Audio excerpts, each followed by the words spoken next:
Oi, oi, oi, oi, oi, oi, oi, oi, oi. Oi, oi, oi, oi, oi. All right, so last night I had a lot of DMs.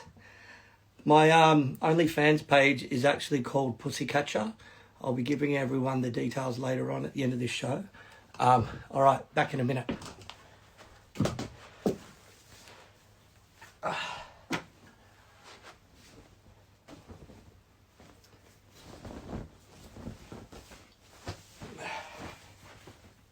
Come here, hey, come here. So there you go. Hi. So now that cat's out of the bag, the mystery's over. Yeah, tough times, got to make money, all that stuff. Let me put the real light on and hide all my wrinkles. There we go. All right, let's bring Edgilj into the room. Where is he? Sorry, it was a big moment for me then. You know, I've been hiding it for such a long time, but unfortunate. Edgilj. Hello. Hi, how are you, buddy? Good, mate. How you doing? Yeah, good, man. What's going on? Fucking watching a movie, but then we lost time, so I had to join you. Ah, what are you watching? It's called Experiment. It's got to do with prison or something. How fitting. Nice, nice. All right, mate. How's life been for the last couple of weeks, or how long's it been? Oh, I've been here, what, 7-8 weeks now?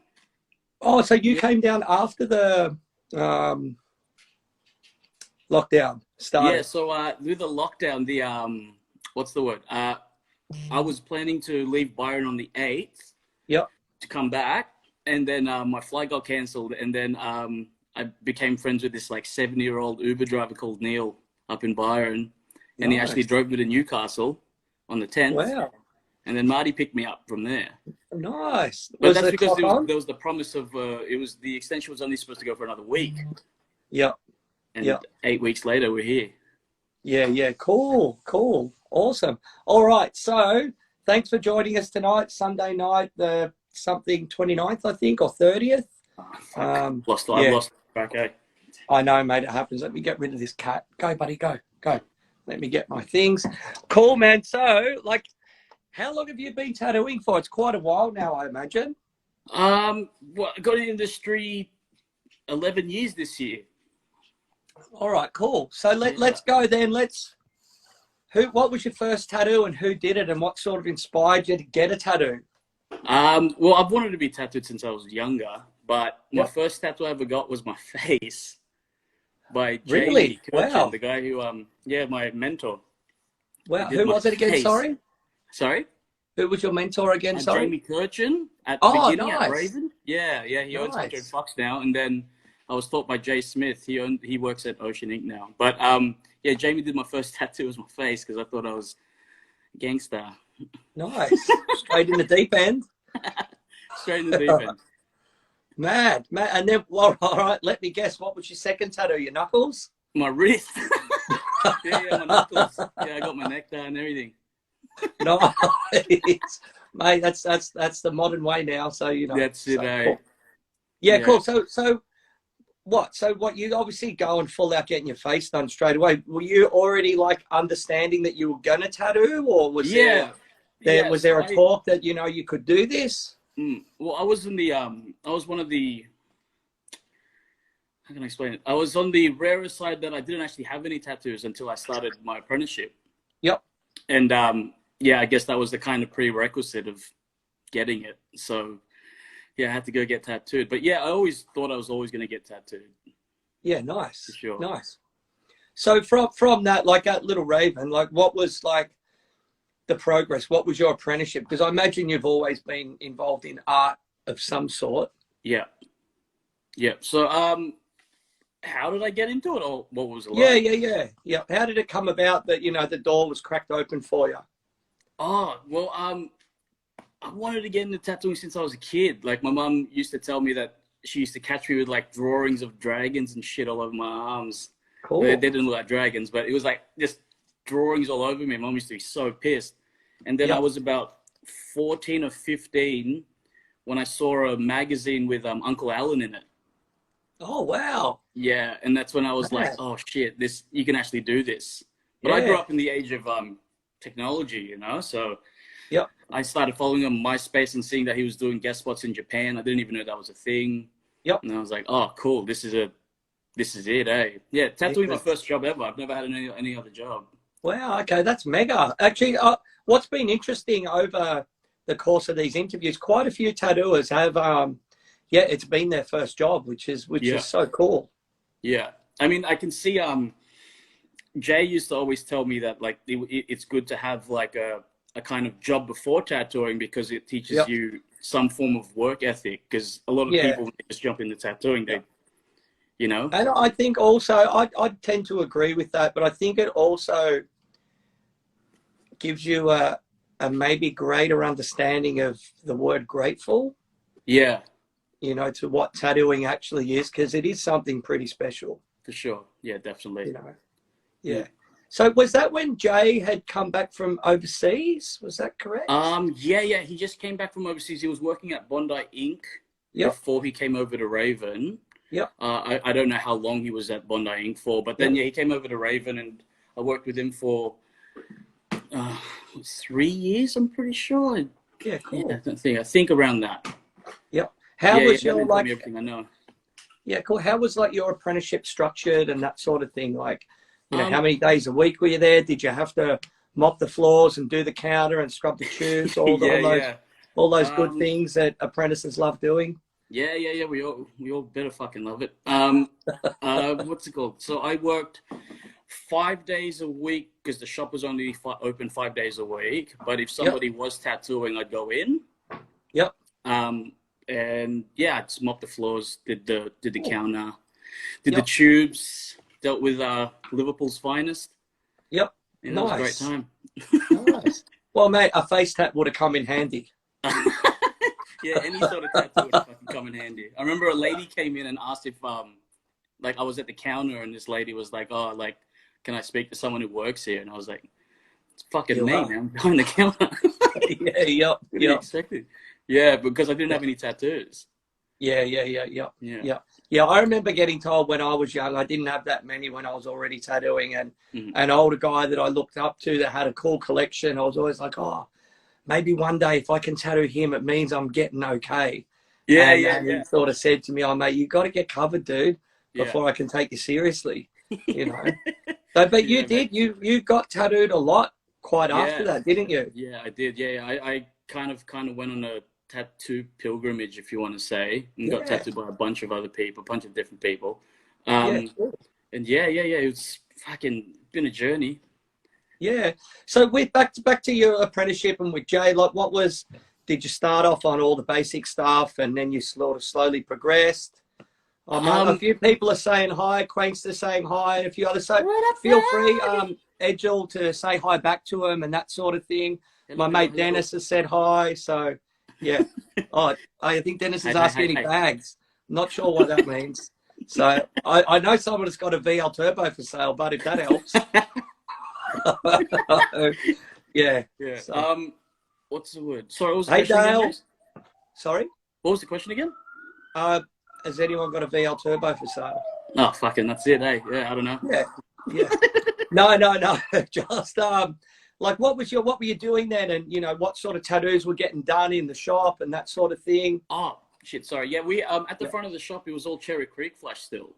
You know, the Nice. goods. Yeah, You know, I mate. What a redrew. great learning tool. Yeah, I redrew a lot of flash from that. Like that was the shit. And then you had to change it up and figure out what you could do. Like we had Yeah. the flash sheets I that don't were know why that stuff was perfect. oh, it's perfect. I look back at it now and I'm like, fuck. You talk It to was people actually now and they don't really even know what good. it is. Some of Yeah. them. It's good shit. But yeah, a lot of Cherry Creek, a lot of Old English, a lot of Yep. relationship tats. Let me guess. Only God can judge me. That's fucking so many of them. Good Lord. All of them. But yeah, no, because we Bow to were no man. Another classic. yeah. But we were located so where Raven Tattoo was located, it was located just behind where Dutchies is. Oh And next door wow. to Dutchies is that big ass brawly pub. Oh, But next door right. to and next door to that is a metho clinic. Oh, mate, match Yeah, made in heaven. we had the goods. And then next to our shop though was a massage parlor, and then just like 9 like hot shops and a Greek cafe. Hey, a few comments are coming through. Do you just want to respond to them? You might just want to do it in a gesture instead of verbalizing it. Hello. No, someone's just asked, Starzilla's just asked you, do what the people want and take your shirt off. You might get banned. I had my shirt off at the start of this. You might, yeah. My body looks like Play-Doh these days, mate. It's a lockdown body, you know, and it's a dad bod. Yeah, dad bod. All right. So back to all that stuff, and like what machines were you using back then? Were you on coils? Were you on rotaries? So the first machine I ever used as a tattoo. So Jamie got me onto it. I don't even remember what it was, but it was a rotary, and I didn't know what the fuck I was doing. Yep. And then after that, I started using coils because my old bosses then, Angie and Suze, got me they're called MB machines, MBs. Okay. Something from ProTat. Oh, nice. Oh man, they sparked everywhere. Nice. It was a good time. Good for lighting. Yeah. Yeah. Cool. So back to the thing. I did my first. So when I first started my apprenticeship, there was nothing like at all. I was just mopping, cleaning. You know, my bosses were nice enough to let me do a little bit of design work. Yep. A little bit of it. But generally that was it for a while. Like long enough for me to think at the time that I was like, fuck, I should be tattooing, you know? And then, you know, now that I'm here, I'm like, fuck, I was nowhere even near it, you know? But yeah, long enough. Like I definitely had a birthday at least.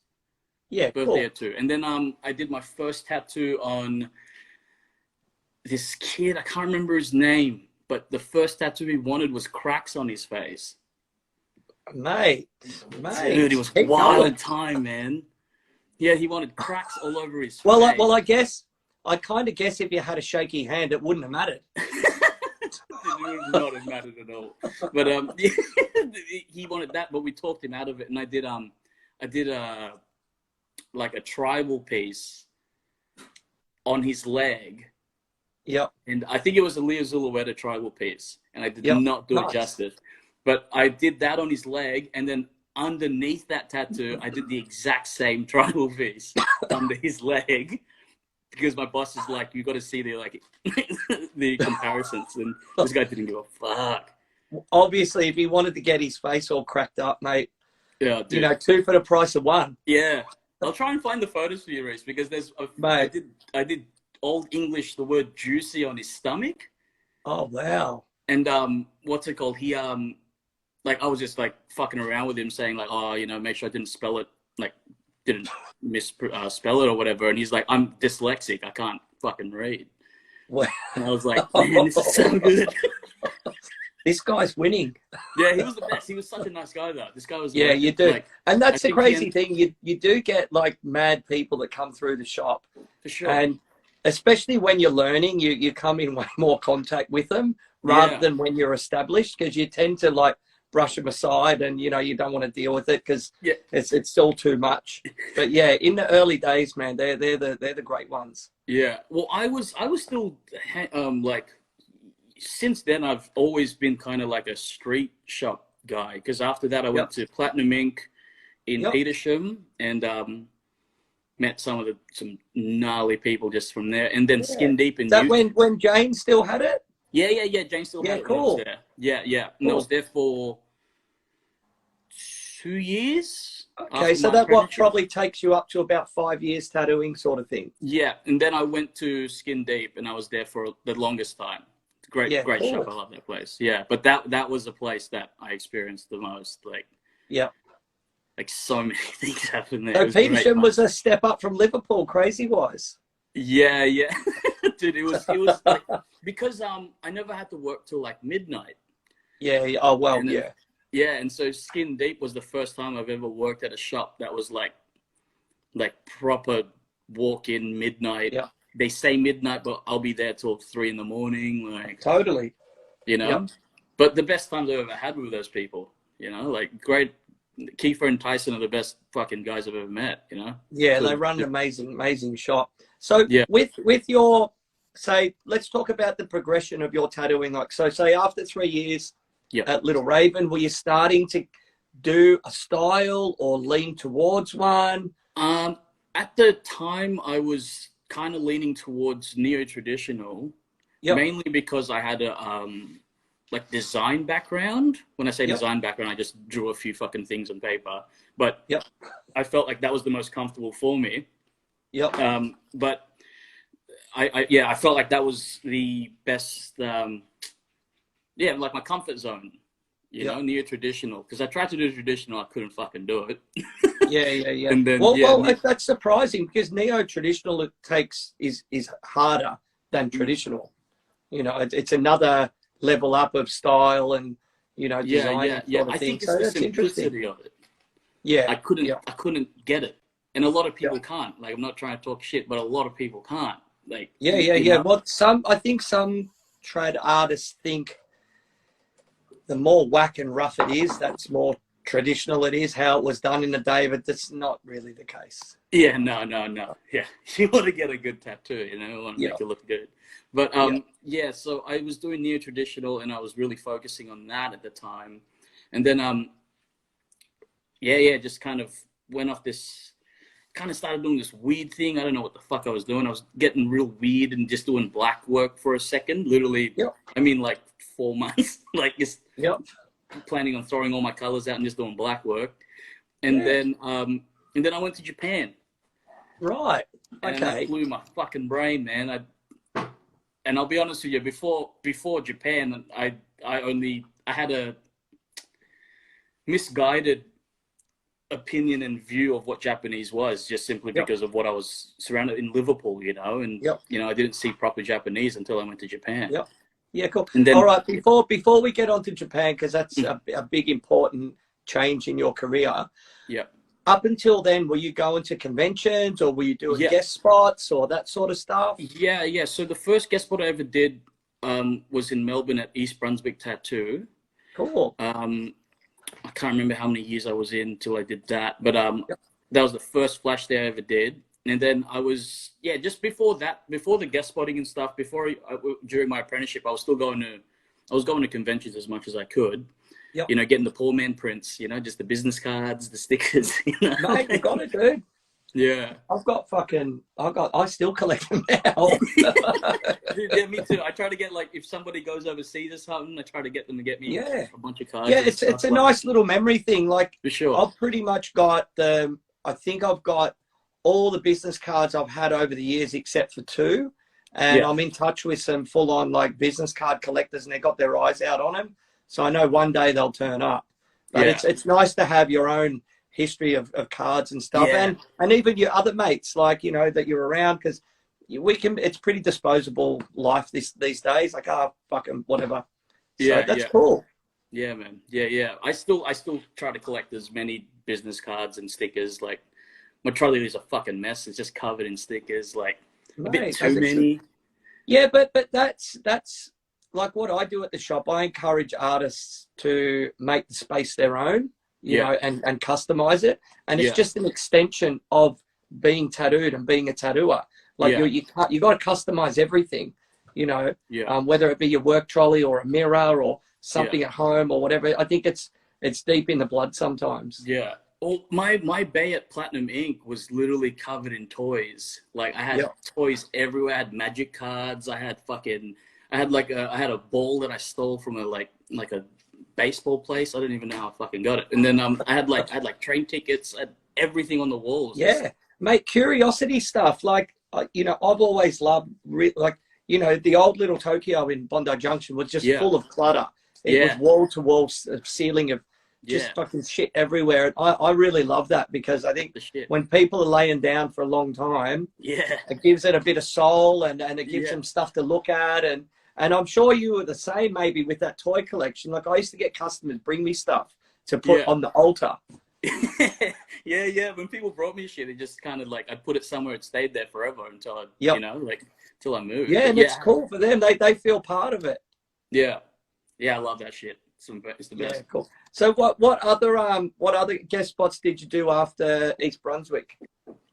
I worked at Man's Ruin in Melbourne. Cool. After that, and then I did a guest spot in New Zealand. Yep. At Specific in Napier. Yep. And then I did a tattoo in Japan at Tokyo Art School. So yeah, I tattooed Hodeshige. Mad. Yeah. That's cool. How did that come about? Was that when you were there on the trip? Yeah. The first time I met Hodeshige, he tattooed me. Yep. And then I went back with Marty. Yep. And then when I came back with Marty, he was like, I want to get tattooed by. I actually had to cover I feel like a piece of shit for doing this, but he asked me to cover like if I remember correctly, it might have been Eddie Deutsch. Eddie Deutsch. Hey, keep it down. I was like, I can't believe you're getting me to fucking do this, man. Like, he made me cover it with a cat skull. I was like a skull cat. And I was like, shit. Yeah, I'm a cat man. I get it. Yeah. No, that's fine. That's totally sweet. But what he had there was fucking rad, man. Like, cool. So just for the viewers out there, Marty that Edgilj is mentioning, he's going to come on later. He's the owner of Iron Temper Supplies, and he's got a really cool story that we're going to go into on another episode, but we'll meet him later on. So tell us about that, because Marty's going over to Japan. You guys are good friends, and he invites you to go. Yeah. So did you go there just not knowing what the fuck's going on and have your mind blown? Yeah. Well, Marty and I have known each other since we were like 15, about 15. And cool. Just been best friends since then. We lived around the corner from each other. I had no idea. Nice. But he was telling me that he was going to get tattooed by this guy in Japan, Horitoshi the first. And yeah, my stupid ass had no idea who he was. I was like, I don't know who this guy is, you know? And then Marty was like, do you want to come? I was like, yeah, sweet, fuck it, I'll come with you. Yeah. We went to Japan, and I was taking photos outside this shop that I thought was his studio. And it was just another fucking random tattoo shop. So now we got like these photos of this shop. And we thought it was his. And then we saw Hodeshige coming around the corner. Yep. Like come out and we're like, oh, we're at the wrong shop. Because the way they build their shops in Japan, you know how they have like buildings filled with tattoo shops. Yep. And so yeah, that's so yeah. But when I walked into that shop, I was like, fuck, man, I've been missing out. Yeah.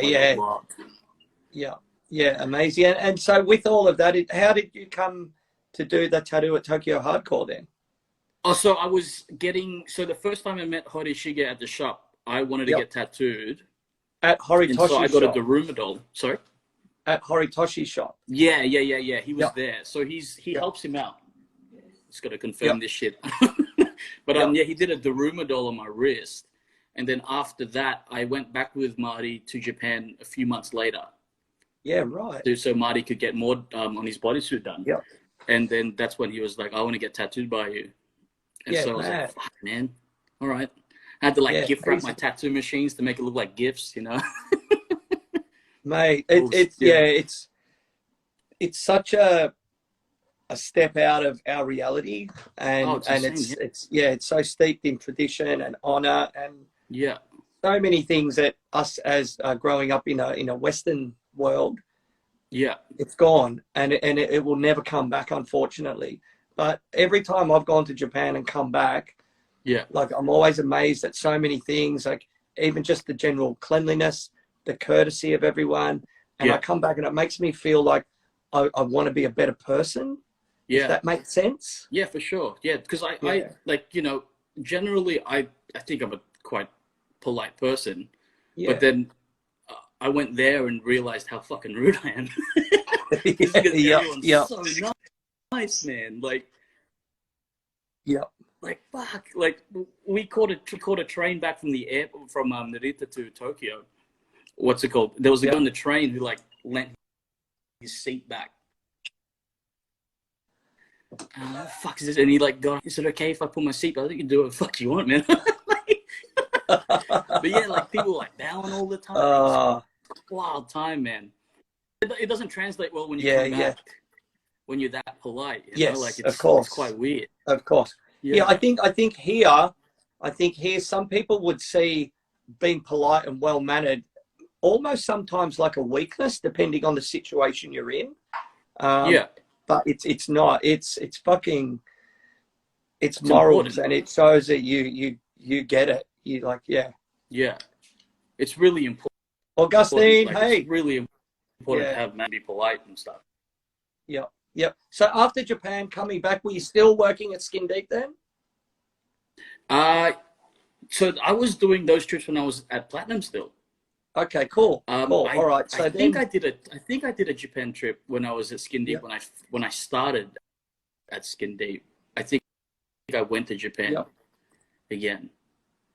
Yeah, cool. So then talk through us about, you know, your Skin Deep years, because you were there for a long time, and then whatever other guest spots you were doing and any other traveling that you were getting up to, and the development of your style.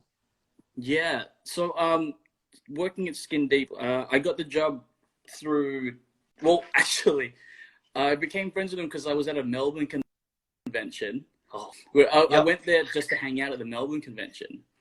And I was walking around. Let me guess, you heard the amazing tunes coming from the booth?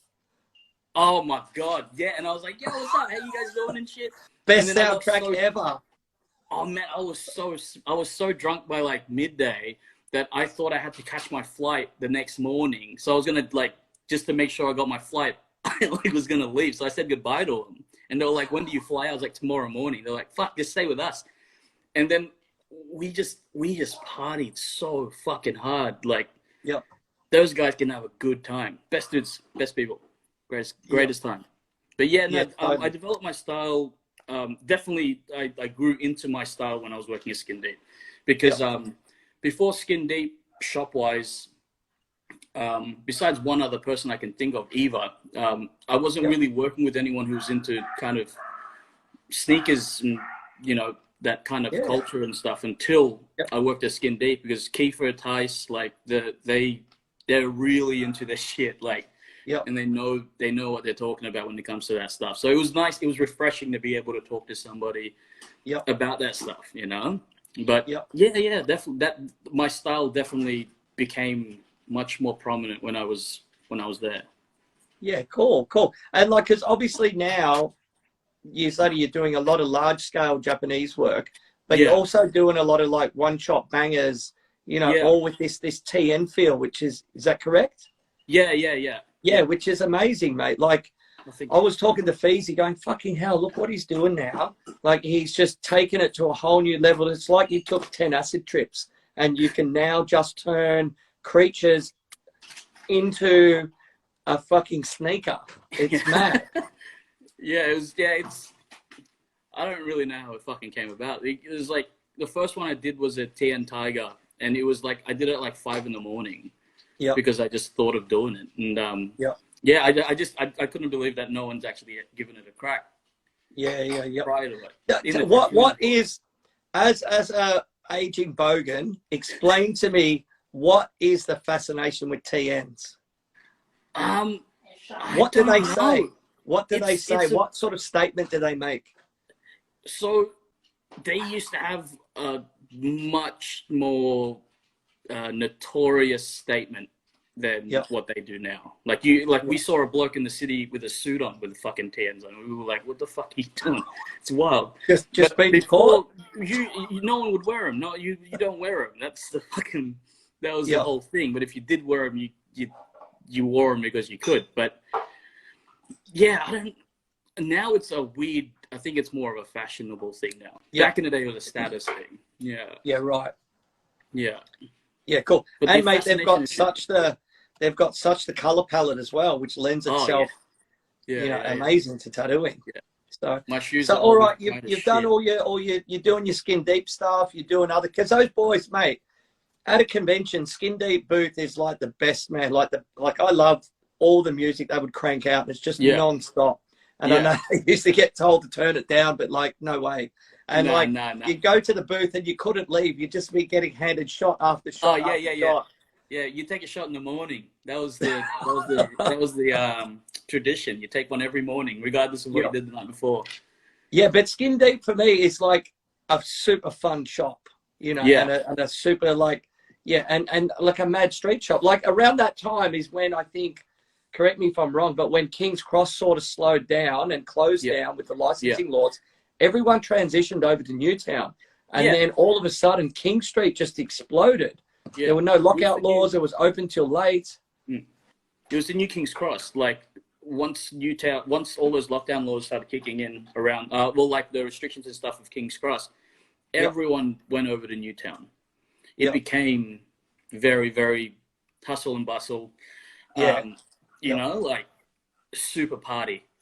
Yeah, and, you know, quite a few shops in the street. So it became a bit of like a tattoo mecca as well. Like, I know people would ring us up and go, oh, we've got to get tattooed. I go, mate, go see Pete at Max's in the Cross because he works till late still, or go to Newtown. Yeah. You know, that would be it. Like, and they're like, oh, really? I'm like, yeah, that's the new Cross. Yeah, it's popping now, man. Like, there was the like, holy moly hats were the new trend as well. Like, every fucker had one of them. And, you don't obviously not yourself. Oh no, I'd rock it. I'd wear it. I'd wear it backwards, upside down, rock it all. I'd rock it fucking this way. Newtown was going off at that point. Yeah, cool. So then, like after all of that stuff, like you left Sydney, didn't you? And you spent some time in Byron. Is that correct? Yeah. So talk us through that whole transition and. Yeah, so when lockdown laws first started kicking in last year, I was the sole provider for my family, my now ex and my son, and it just got too hard. My son's mother has her parents own their own house in Byron, and so we're like, fuck it, let's just like move up there, try something new, you know. Like, nice. Did you have to do the quarantine on the way up there? No, nothing. Because at the time, you got out before you saw it coming. Yeah.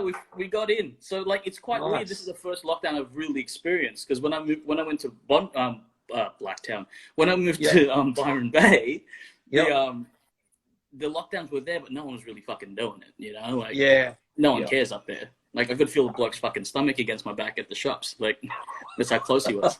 It was wild. But so we moved up there and moved in with her parents. You know, Byron's a nice place to visit, and I'm glad that my son's gonna grow up there. Yep. Because it's a beautiful place. It really is. Totally. It just wasn't for me. Yeah. So the local community didn't welcome you with open arms? Fuck no. Everyone thought I was trying to rob them. Must have been a face tats. Everyone, man. Oh, that was the shoes. It's the shoes. Oh, true. Great. So talk. All right, okay. So where were you working up there, and who were you working with? But I think, like, from your Instagram, you were like cranking out some big work. Yeah, we were in the border of Queensland, and so a lot of people in Queensland wanted that large scale stuff, and a lot of people in Queensland wanted to get tattooed by me, but I was too far in Sydney. Yep. And so there was a huge rush of people getting tattooed in Byron from me. Yeah. So obviously, your Instagram profile helped a lot of that stuff. For sure, definitely. Yeah. Like, as much as people want to talk shit about the internet, it's probably the best thing for us, really. No, mate, it's one of the tools. You know, you can already see tattooers like, you know, adapting to TikTok and, you know, like myself, OnlyFans, that sort of thing. You've got to spread yourself wide. You got to throw a big net. You got to spread whatever you got. Yeah. Comes at a premium, you know. Like, yeah, man. So no, that's cool. So where were you working up in Byron? I was working at Iron Mine in Brunswick Heads with Matt Anderson, Thomas Townend, Tarek, at the time Mac, and then we got a shop hand called Liam.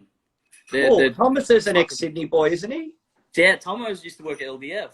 Yeah, cool. Yeah. It was weird. Like, it was quite wild to kind of see him. Actually, Mac as well. Mac was a Sydney boy too, and he grew up like around where Marty and I lived.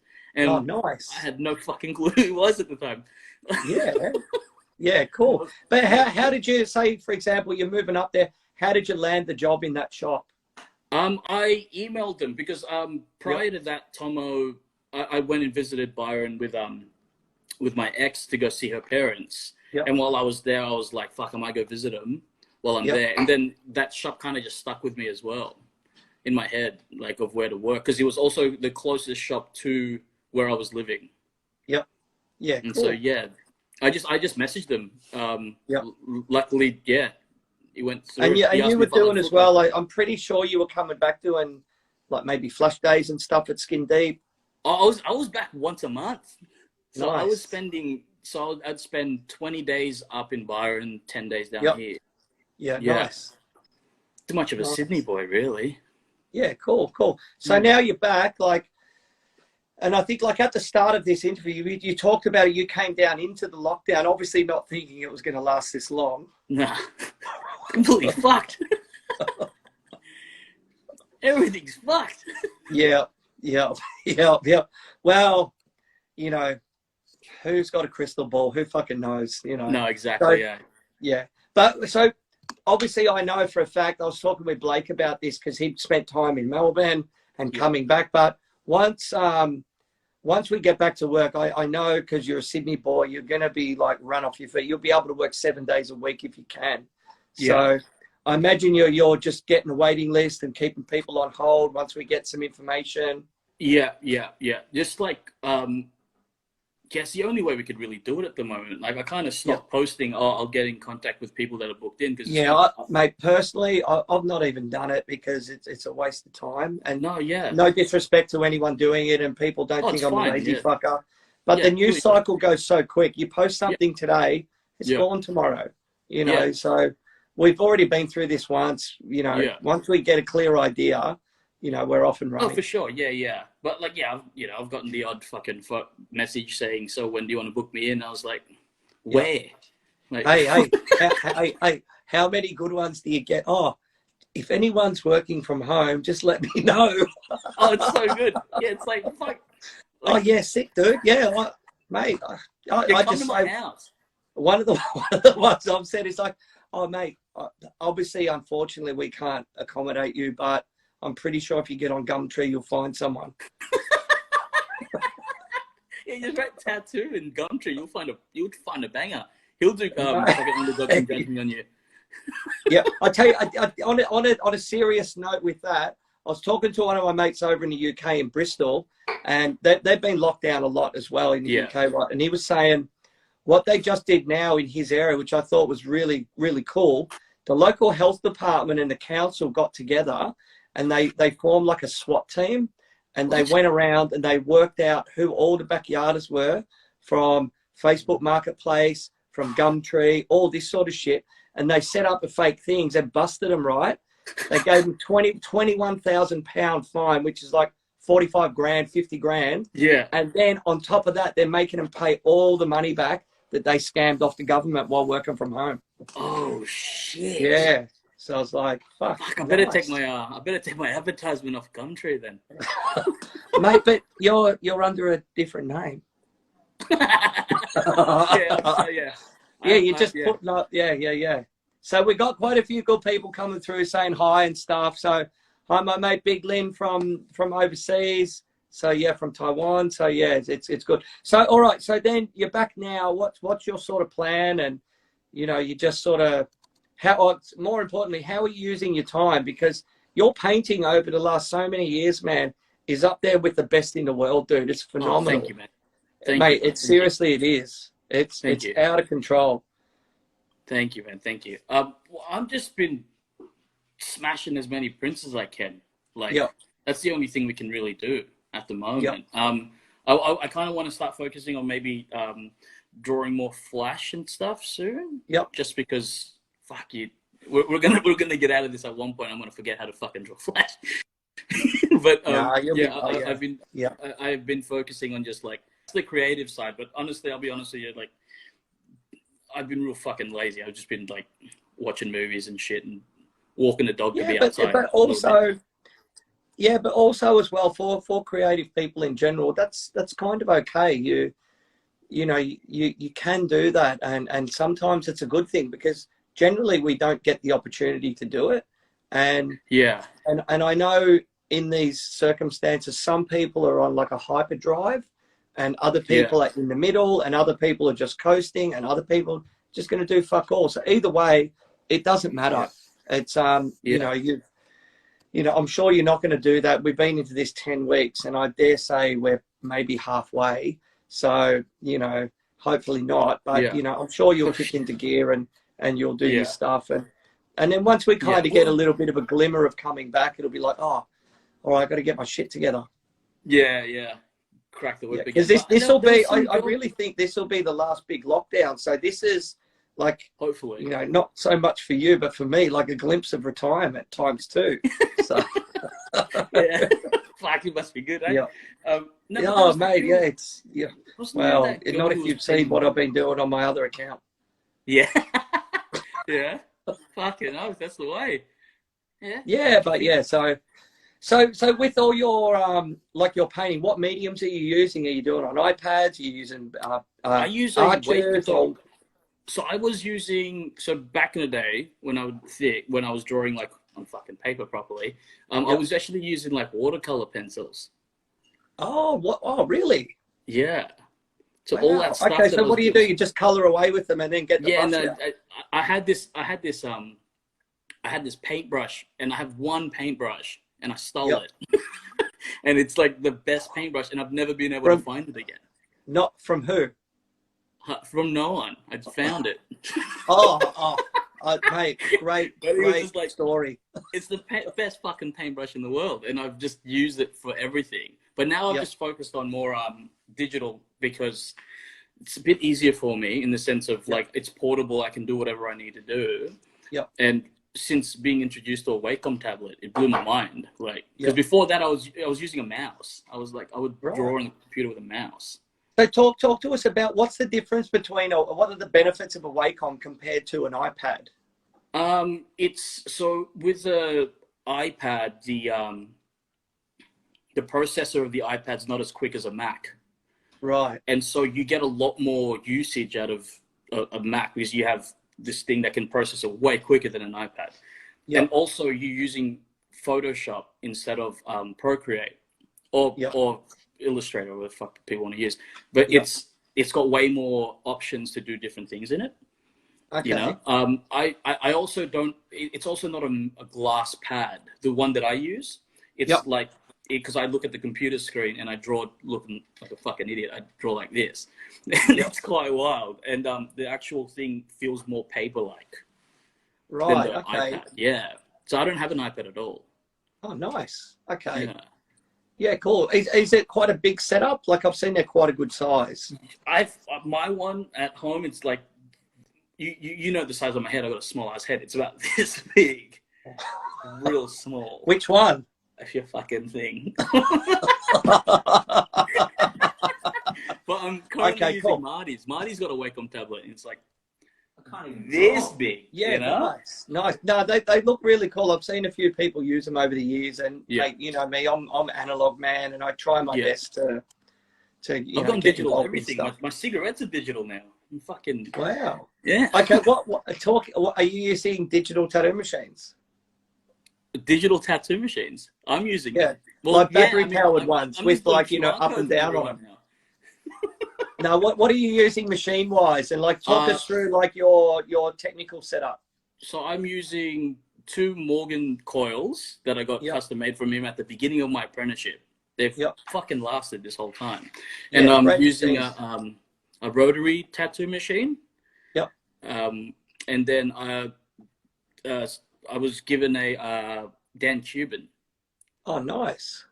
And that's I don't think I could use anything else, to be honest. That thing is that you like more for lining? I use it for pretty much everything these days now. Yeah, cool. Yeah, lining and shading. And I'll adjust the knob at the back. And yeah, nice. Mate, I've never actually used one, and I'm sad but true. Like, I'm too tight to buy one. They're fucking expensive. You know, you get in a habit of things, and you know, you use stuff that you get comfortable with. And like for me, you see stuff come back years and years later, and you're like, oh no, I'm happy with that. I'll stick with that. But it is good to change and change things up. Well, you taught me that as well. Like you were telling me like you change your needle groupings after like 25 years or something. Yeah. Really good. And I was like, fuck, man. Yeah, even just recently, like what I was in a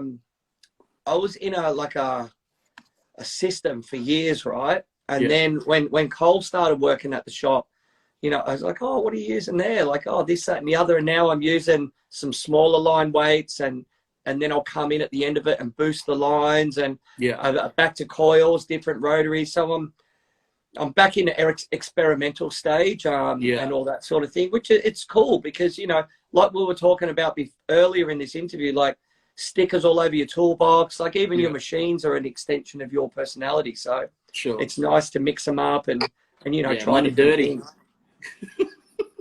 It happens. Well, you should use a machine bag. Yeah, I do use a machine bag. You see me tattoo. I wear like a face mask, a fucking hairnet, like. Mate, it's crazy, isn't it? It's crazy, isn't it? Like, hopefully when we come back, like, you know, tattooing's never had a case of a transmission of COVID or anything like that. And I don't think there's been a tattoo shop in Australia that's had a transmissible, you know, case of COVID. So, you know, we got our shit dialed. So hopefully we don't have to wear the spacesuits. Yeah. I kind of want to, just for the fuck of it too, though. Well, you can. You customize it. Yeah, of course, of course. Yeah, sleeveless. All right, so I know Marty's in the background there. Can we bring Marty in and introduce him and we'll talk a little bit, and then we'll get you back, Edgilj, if that's okay. Or stay on the side, you can share it. Hello, hey, Marty. hello. Hey, you like this t-shirt? Fuck, what a shirt, bro. I know. Oh, is that the new Gucci line? I've never bought anything Gucci in my life, but it was really kind of you to custom make one for me, and you know, and gift it to me. You're more than welcome. Yeah, it's like, it's style. It just oozes quality. So you've got, like, can you introduce yourself? Like, you obviously who you are and what you do and all that sort of stuff, and then we'll talk about the Japan thing. Yeah, all right. So my name's Marty. I own and run Iron Temper Supplies. So it started off with that the Japan journey, 6 years ago? 6 or 7 years ago. Yep. I've always wanted to get tattooed by Horitoshi the First. But I just waited until I was a bit later in life, just to make sure that I, you know, wanted to get it done. Yeah. And then, I mustered up the courage, sent Sensei an email, everything in Japanese. Yep. And then, he didn't reply for 8 months. So I was like, oh, I'm fucked. Like, I tried, you know. At least I tried. But then 8 months later... Just the one email? Yeah, just the one email. Yep. He was... Oh, he goes...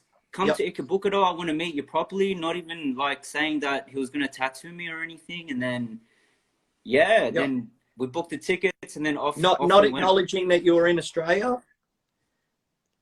Oh, he acknowledged that. I don't even know why he chose me, to be honest. Sorry. Yep. Well, I think just for, you know, the commitment factor as well. Yeah. Well, the thing is, this was my first tattoo. I know. So how did that come about? Like, you obviously have an understanding. You want to get tattooed. You're friends with Edgilj, no doubt, a bunch of other guys that are tattooed, maybe tattoo artists. How did Horitoshi come onto the radar, and then you have the patience as a young man to go, I'm going to wait and I'm going to go through with this? Well, I was trying to figure out who I was going to get tattooed from, because I always knew from a young age that I wanted to get a bodysuit. I've always been fascinated by, like, I don't know, it's super cliche, but like Yakuza culture and stuff like that. Yep. And I was trying to figure out who I wanted to get tattooed by, but all in all, like, seeing everyone's work and all the OG, like, masters' works, I think Sensei's work was obviously by far, like, it's impeccable. Yep. Like, I can't justify how beautiful his work is. So and then I decided to go with that, and then started off the journey. Yeah, crazy. Yeah. So, because I remember when I first sort of met Edgilj and was hanging out with Edgilj and everything. I was hearing, like, I'm going to Japan with my mate Marty. He's getting this tattoo from Horitoshi. I'm like, what? Let me know. Tell me more. Who is this guy? Like, you know, because it was, you know, kind of unheard of. Yeah, because he doesn't tattoo many foreigners at all, to be honest. Yep. And like I was saying before, I'm surprised that he even like chose me or decided to reply to the email. Yep. But I think the thing that sold him was, so I was a high school music teacher before I started this. So yeah, I'm a muso through and through. So Sensei's a muso as well. So I think that's what kind of like, you know, brought him over to the dark side. And I was like, yeah, fuck yeah, this is sick. So yeah, I think that's what got me through the end. Yeah, awesome. We won't go too deep into it because we'll save all of this for another one. But what sort of, you know, give us a quick rundown, like what spurred on the idea to do Iron Temper? Well, look, to be honest, I was just like growing up, I guess, with all my friends and family being tattooers, I just saw like a kind of not mistreatment, but I guess tattooers could have been looked after a bit better. Yeah, like maybe take it for granted. Yeah, and I genuinely give a fuck about tattooers. I genuinely give a fuck about the industry. And I was just seeing it slide. And like so many disgruntled mates and tattooers, like hearing story after story, I'm like, this is fucked. Yeah. And I've always wanted to, so after like when I was teaching and stuff like that, I wanted to like get in the industry. Obviously, I'm not going to open a shop or anything like that. Yeah. So I was like trying to figure out how I could be in the industry without being a tattooer. So I was like, man, a few of my mates were like, why don't you do supplies? And I'm like, fuck, that's an amazing thing because I get to influence tattooers, you know, I get to, you know, give them some of the best products that you can get on the market. And watch them flourish, which is to me the most fulfilling thing. Yeah. And especially these days, like the wall or the curtain of silence is long gone, you know. So the freedom of information, and like I know yourself, like you're not buying things thinking of profit. You're buying things thinking of quality, which is then going to directly affect the quality of the tattoo the person's going to do, and all the rest of it, and you know, and benefit the customer and tattooing in general. Yeah, exactly, man. And that's it. Like, if you bring like quality customer service, if you actually genuinely care about the industry, I guess it translates for itself. But as well as having like solid products, and then man, it's fucking awesome. Like seeing all these tattooers in Australia banging out all this crazy work. It's fucking awesome. Australia is world class. Like 100%. Yeah, like with all, you know, all the history stuff I do, it's been really interesting to see the journey of Australians tattooing because we're so isolated from the rest of the world. You know, some tattooers will choose America or Europe sort of thing and go on their pilgrimages or Asia, or some people will do the whole lot. So, you know, but there's actually so much like great talent here.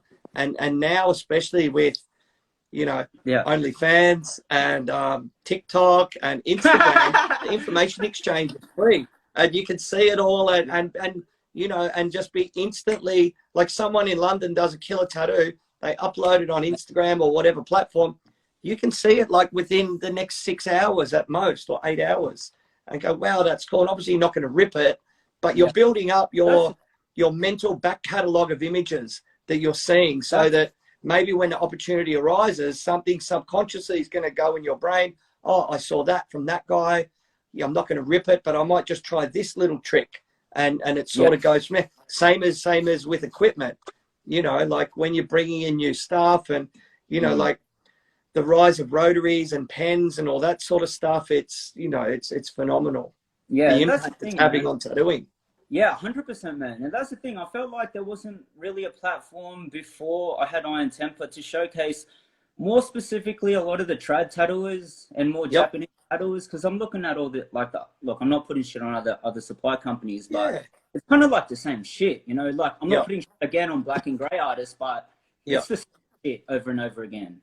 Yeah, I think what a lot of maybe suppliers do in this country and other countries as well, you know, especially when you're isolated, like you'll get your customer base and then you just kind of, you don't have to work that hard to keep them because, you know, we're so isolated. So people don't want to pay the extra money for international shipping or they don't want to wait the extended times. They want it now.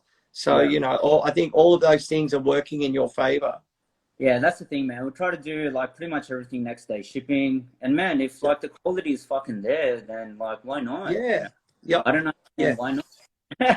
But no, yeah, I'm totally. Man, and I'm very thankful to every single tattooer out there that has supported from the get-go. Like, fuck, man, without you guys, like, I would be nothing. And I just appreciate everything that you guys have done. Like, from the bottom of my heart, thank you, like, so much. Yeah, cool. So on that note, how about maybe not this week, maybe next week we set up an interview and we can go through more in depth your tattoo journey and also the evolution of Iron Temper, and maybe even take us through some of your products and new stuff on the market and that sort of thing, and you know, and do that sort of thing. I think that'd be really cool.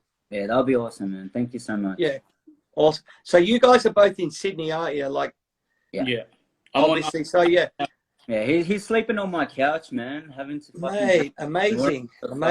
On end, it's far. Yeah, you've got to do it. So I know I was talking before. So Edgilj, you've been coming out with all of these prints. Where can people get them?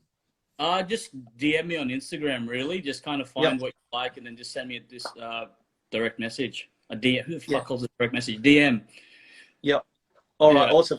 So when the floodgates open and we can come back to work, where are people going to find you, and what's the best way to contact you, and like have you got a waiting list or all that sort of stuff? Working off a waiting list is just a bit easier for me because then I can just kind of go through it. But just send me an email, edgilj@icloud.com. It's on my profile anyway, and everything I post as well. But shop-wise, I'm kind of like just surfing around a little bit at this moment. Out surfing.